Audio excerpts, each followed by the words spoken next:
have the card. Are you leaving? Yeah. I need to familiarize myself with the tournament equipment. Alrighty. Where's he going? He is head judge / organizer for tonight's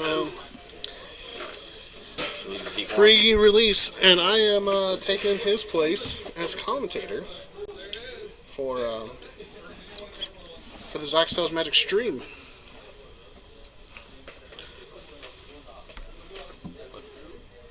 Just checking out what the chat has going on right here. Save my dollar sign for a box. Uh-oh.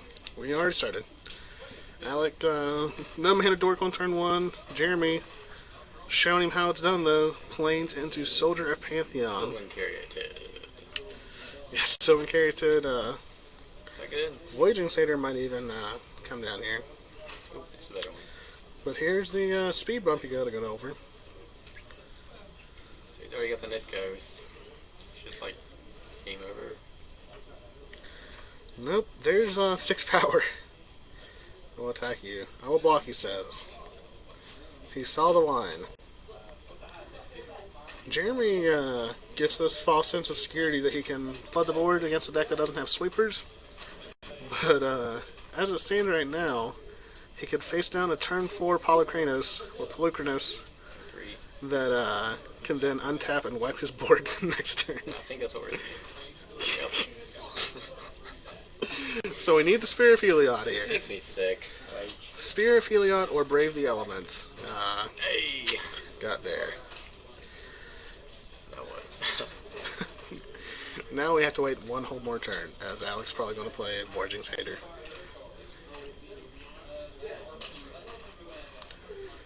So he's mono white splashing red? Yes. The red splash is usually for just a couple Boros charms. The mono white weenie list is solid enough as it is, but there's really no punishment for splashing for 2 cards. So why not do it if they're as good as Boros charms? There's a Dom Ring. We're going to fight your dude. Tell me can't target that. Nope. Tell me can't target that. I think they're figuring it out. Yeah. Alec got it. Aha! I can target this one though.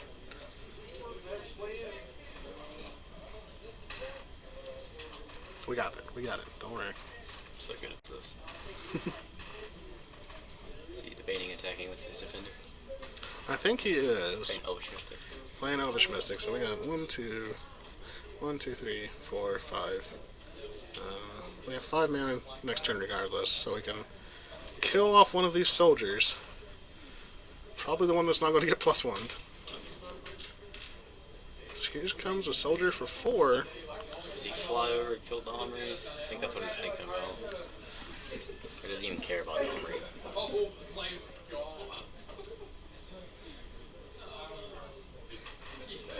You make one a 4 this turn, you can make it a 5 next turn.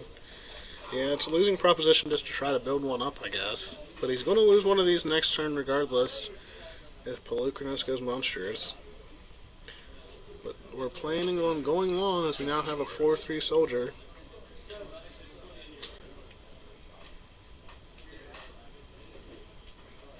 It's a complicated board state.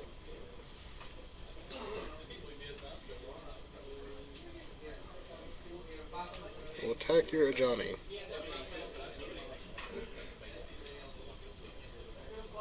If you want to keep the Ajani, you just block with the 3/2. The one that doesn't have a +1/+1 counter on it. Because it's gonna die anyway.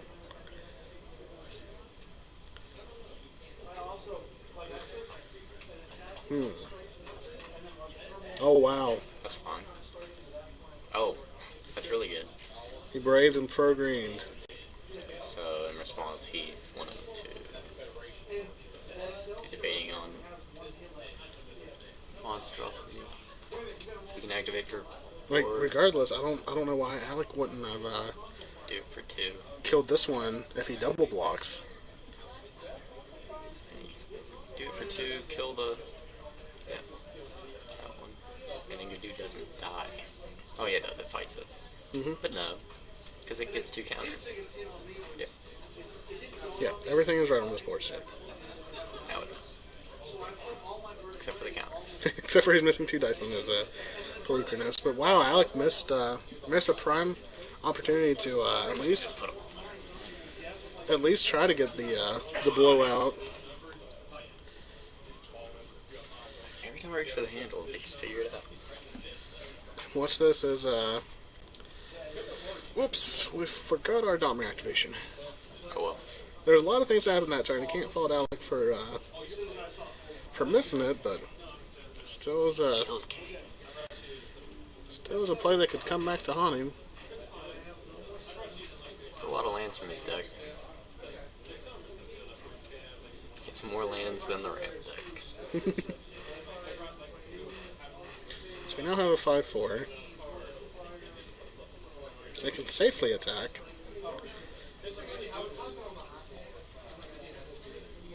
What's his ultimate? Johnny's ultimate, Yeah, 20, minus 20. -8. You get X 2/2 cats, where X is your life total. Oh, never mind. The older John was you get an avatar, which is your life total. Yep. And he ultimates at 7. I don't know. I know his +1 was gain 2 life. So, arguably the best +1 ever. No, I'm talking about this Domri. What's this?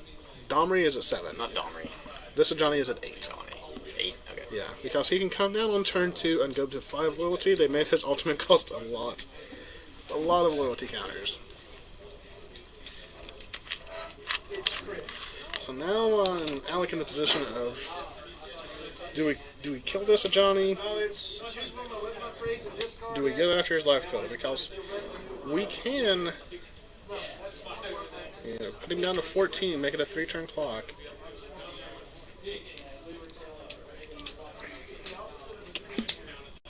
We got 8 men in the pool. There's just Stormbreath Dragon.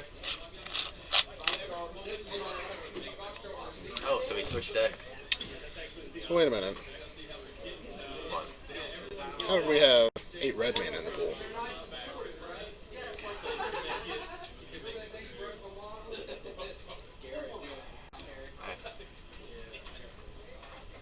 Okay, no, that's fine. We added all this green, and then we had It works out. 2 red sources from the 7 Caryatid or the 2 lands, so that's fine. So he just added off his mana pool, and then had it clumped right there. He puts Garrick into play, and Johnny's dead. All out of Johnny, he said. Wait, are you a fresh noob?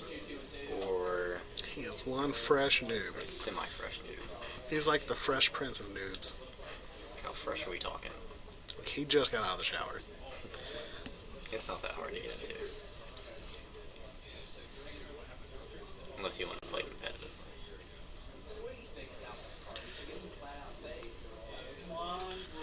Whatever we attacked, we just double chumped.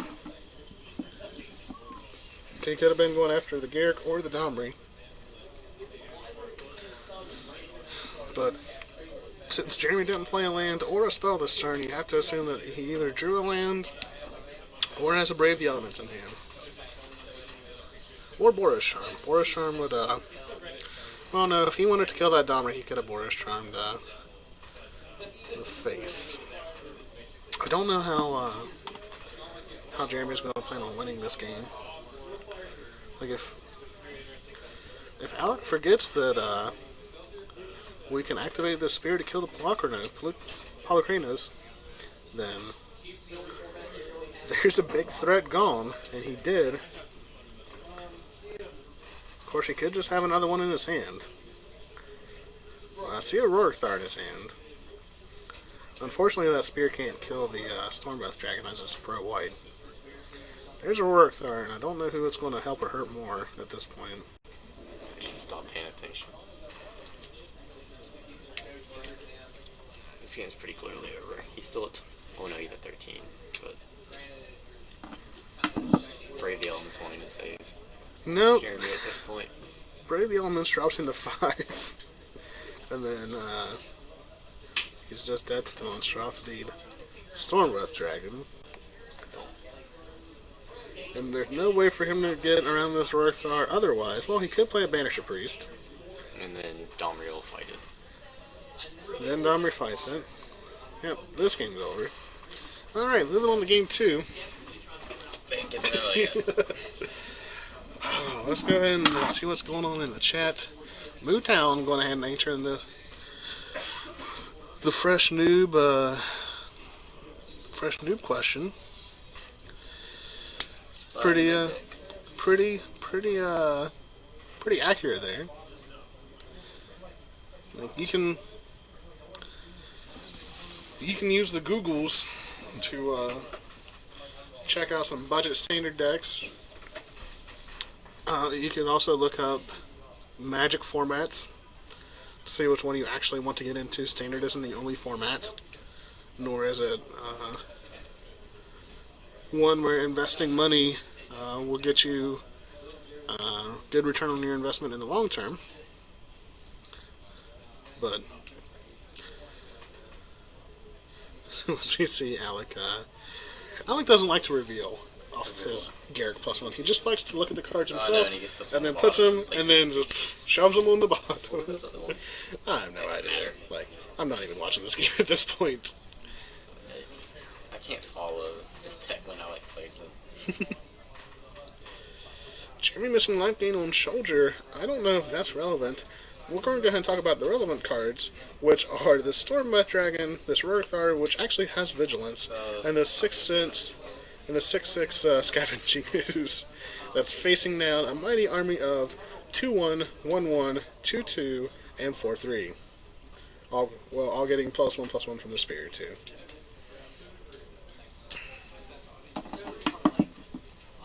Does Jeremy not have a hand? No. Oh, I forgot about the Terminus he could rip. Yeah. Yep, he could. Planar Cleansing be very good on this board. Yeah. He'd be lucky. I don't know, he'd lose his spears. He'd get to keep the Spear. Planar Cleansing. Oh, wait, it's all non-land permanents, yeah? About the new one. Yeah, I was thinking about Fated Intervention. I'm excited to have one of those in my blue-white deck. Sideboard. I think it's fun main board. What are you siding it in against? Are you not going to have it in against this deck? It kills Elspeth. It's a 1-mana answer to Elspeth. No, it's a 1-card answer to Elspeth. Like, it kills the tokens and the planeswalkers. It's good against the blue-white deck. No, so? There's no decks in blue-white. It's good against all decks. That's what I'm saying. I mean, it does cost 7. The format's going to start out aggressive. Right, that's why I'm taking out my Aether Lane. I never played Aether Lane. See? I play one on the board. See? That's the difference here. I have a room for this card. Okay, we finally reached the conclusion that we were all waiting on, which was Jeremy finally gave up his last clutch weeks later was good enough. And I imagine if you consume that much content, then you gotta be somewhat decent at the game. Well, he's in a position where he gets to consume that much content because he's good at the game to begin with. I don't think that they just hired him off the street as a comedian. But they did fire him on the street. That is a topic we'll leave for him and only him to discuss. As we see Guildgate matched by Scrygate. See, I kind of like Line of Obedience in Jeremy's deck. I just don't like it in the control deck. It's fine. Like, look, now you can have his red source and do it. It doesn't matter, I'm sure. It doesn't matter. We're just picking on him, of course, but I don't like it. Is that how he represents Brave better? Yes. I mean, that's an argument. If it doesn't matter, then it doesn't matter. But Jeremy's shaking his fist angrily as Alec asked him how many cards he had in his hand. We're going to take 2 to play a tapped Satyr token off this Xenagos. Wait, how does Alec say it? Satyr? Satyr? Satyr.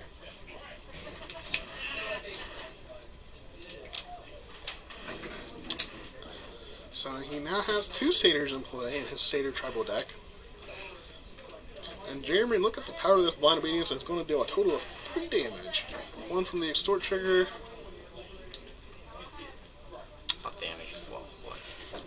And then it has freed up the ground for this Soldier Pantheon to get in. Please plant a Johnny and kill that. Well, please play a Spear. Oh, or that. Either or. Nope, there's the Johnny. Extorted. So much value. So now we're up to 2 damage off this Blind Obedience. You just killed. Okay. Oh, yeah. Well, I think Alec is assuming. I should probably start updating these life totals. I neglected to do that earlier. I apologize, as Nick has shocked himself down to 16 and gotten 2 extort triggers along the way. Jeremy is up to 23 off 2 extort triggers, plus a Soldier of the Pantheon trigger off the Domre. Jeremy has done 0 damage to Alec. Yeah, it's all drains and stomping grounds. This Johnny really not being threatened, as there's a Blind Obedience in play and up to 3 damage that can drop it down to 2. And honestly, all you ever want to do with a Johnny anyway is plus it. So as long as it's not dead, it's doing its job. Well, I have one question. Why did he give him another draw step? Because he likes it. He likes it whenever he draws cards. That's one of Alec's finishes. So I play so fast so you can just get to their turn already. Yes. Please draw your card. That's a conversation that we shouldn't be having. It's over. So if we have another creature here, we just whack him for 4, right? Bop. Boom. Then we can play another spell and extort it. Brave the Elements does nothing here. I don't think Jeremy has Mutavaults in his What does he deck. have in his hand? Is he just flooding out? Or probably a Boros Charm. Last Breath. So that's going to undo the life total. I don't know if I agree with it. Just the And card. we don't extort. We do extort. I like letting him take it back. That's okay, because I'm going to play this Garrick and put in an Arbor Colossus. Arbor Colossus, fun here. Doesn't quite line up with the ideal situation I wanted to, but if Jeremy was on the Daring Skyjack plan, after it gets flying, it can get shot down by the monstrosity. I want to see that happen.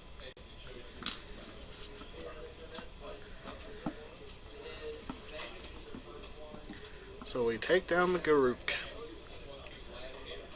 And still not drawing a creature.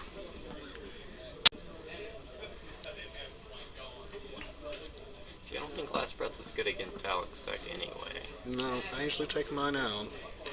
If Johnny bites the dust. That might be what Jeremy has in his hand. There's another Johnny. That's fine. I can deal 10 to him next turn. 11. Keep the stores.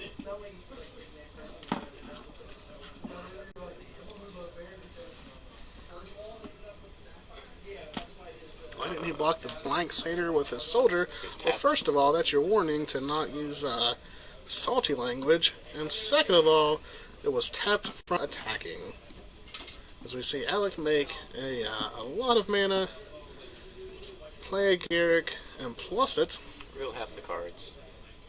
Reveal. Yep. Yeah, okay. Yeah, I'll show you these cards too. I just noticed Alec has a Hooters shirt on. Has a what? Has a Hooters shirt. He wears it every Friday. Have you No, not he noticed that? doesn't. I swear to God.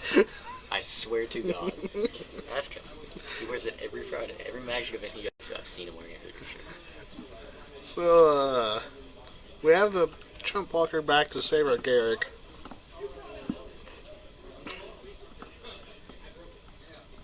Of course, we can Brave to get around it. I told you he'd bring that Fiendslayer Paladin in.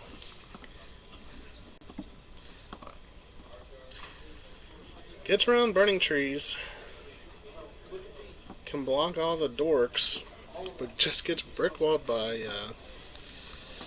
I mean, this seems like a tough matchup for Jeremy anyway. Oh yeah, anytime you're a white weenie player playing against a green ramp deck, you are going to be the dog no matter what the format is, no matter what era of Magic you're playing. If this is a rock, paper, scissors matchup, Alec is the rock and Jeremy is the scissors.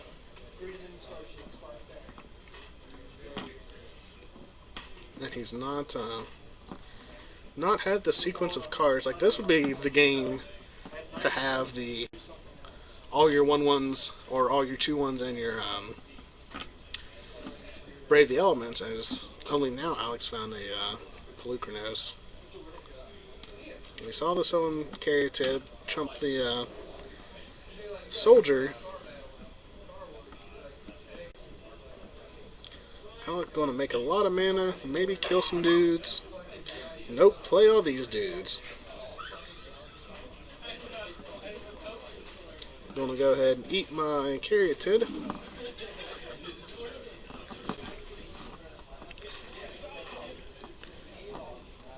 I'm assuming these guys have life totals accurate, as I really haven't been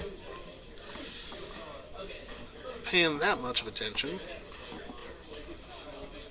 And we've reached the point of the game where it's going to be very hard for Jeremy to get damage in through the 1, 2, 3, 4, 5, 6, 7, 8 creatures that Alec has in play, plus active Garrick. I already zoned out, so it must be over.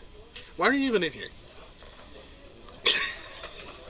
So I can commentate on the first couple plays of the game, and then when somebody gets ahead, you just get bored. So what are you hoping? What are you hoping? What are you hoping? What are you hoping? I'm hoping to get blue. What are you hoping to open out of your blue packs? I don't care. What do you want out of your Theros packs? Scrylands. The Brumons. No, your Theros, not your Born of the Gods packs. Theros? Yeah. Hell, I want some Voyage's End. Mm-hmm. I want some. Are you really the best card in that? One Grip Tide would be nice. I'll take Thassa's Emissary, the Flyer. Thassa's Emissary might be in your guild pack or your color pack too. I just have the best cards. But not a Thassa. It'll be fun. Did I tell you the story of the... I'll wait if you want to. No, this game's far... Look at this. Did I tell you One person has a blind obedience in play, the other person has their entire deck on the field. At the Theros pre-release, I beat my opponent by making a Mistcutter Hydra unblockable with Thassa. I cheated on accident. Yeah, one of those cards has protection from blue, and one of those cards is blue, and you targeted one. That's okay, one of the players on camera put a aura on his Polish Crusher, which has protection from enchantments. It's like little stuff like that. Yeah. Rules text on cards will always get you. Alec advancing to the finals. As I see they have about 20 minutes left before the pre-release starts. Yes. And I know that Alec is wanting to play in the pre-release, so now we're at an interesting spot. Because if these guys split, they're going to have to... They'll work something. Like, if it's him and Nick, or... I guess that's only two. Who was the other person in the top four? There was Jeremy, Alex, Nick, and who? Who knows?